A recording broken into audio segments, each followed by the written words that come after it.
कर्म, अकर्म और विकर्म के अंतर को समझो।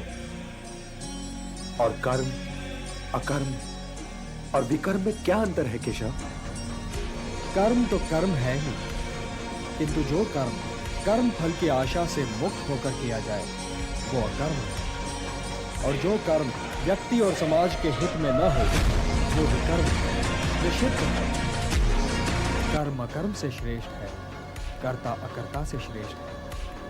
और हे पार्थ, जो अकर्ता है, जो कर्म फल की इच्छा से मुक्त है, वही ज्ञानी है, वही बुद्धिमान है और वही कर्म योगी है। उसके लिए उसका कर्म ही कर्म फल भी है, और इसीलिए वो एक कर्म के पालन के उपरांत कर्म फल की प्रतीक्षा में नहीं रहता, बल्कि दूसरे कर्म की ओर बढ़ता है। उसके ज्ञान की अग्नि मोह, क्रोध, द्वेष, आकांक्षा, लाभ, हानि, सुख और दुख के मैल को जलाकर उसके कर्म को शुद्ध कर देती है, और उसका कर्म अकर्म बन जाता है और वो कर्ता से अकर्ता